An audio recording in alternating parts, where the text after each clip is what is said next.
আজকে রান্না করব মুরগির মাংস। মুরগির মাংসটা আমি পরিষ্কার করে ধুয়ে হলুদ, কিছুটা মরিচ, লবণ দিয়ে মেখে 10 মিনিটের মতো রেখে দিয়েছি। এরপরে তেল দিয়ে ভেজে নিচ্ছি। তো এই যে মুরগির মাংসটা আমার ভাজা হয়ে গেছে, এপাশ উল্টিয়ে দিচ্ছি।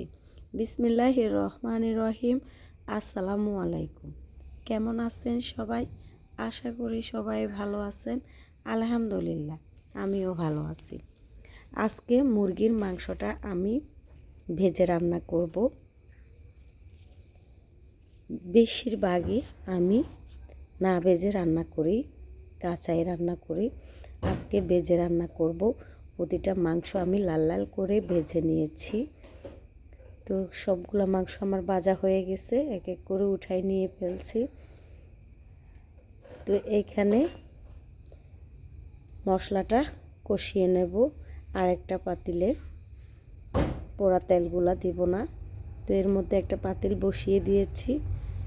এই যে কিছুটা পেঁয়াজ দিয়ে দিচ্ছি।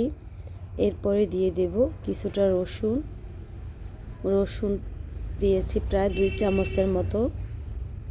যতটুকু দেওয়ার দরকার আমি অতটুকু দিয়েছি। এরপরে দিয়েছি আদাটাও একটু তেলে ভেজে নেব। এর মধ্যে দিয়েছি মরিচের গুঁড়া, হলুদের গুঁড়া, এটাও 30 সেকেন্ডের মতো ভেজে নেব তেলে। এরপরে একটু পানি দিয়ে দেব। পানিটা দিয়ে আমি লবণ দিয়ে দিচ্ছি, কারণ লবণটা আমার দেওয়া আছে, মাংসের মধ্যে প্রচুর লবণ আছে। তো এরপরে দিয়েছি শুকনো মশলা, দারচিনি, এলাচ, লবঙ্গ, এর মধ্যে ধনিয়ার গুঁড়া, জিরার গুঁড়াও দেওয়া হয়েছে। তারপরে কষানোর পরে এবার ভাজা মাংসগুলা আমি দিয়ে দিচ্ছি, দিয়ে একটু নেড়ে ছেড়ে নিচ্ছি। নেওয়ার পরে ফুটন্ত গরম পানি এইখানে দিয়ে দেব। প্রতিটা মাংসের গায়ে গায়ে মশলাটা লাগিয়ে নেব, যেন মাংসের কোনো অংশ বাদ না যায়। তো আমার মাংসে লাগানো মশলাটা হয়ে গেছে। প্রায় 10 মিনিটের মতো আমি লো আছে ভেজে নিয়েছি। আবারও মশলাটা কষিয়ে নিয়েছি। এর মধ্যে ফুটন্ত গরম পানি দিয়ে দিয়েছি।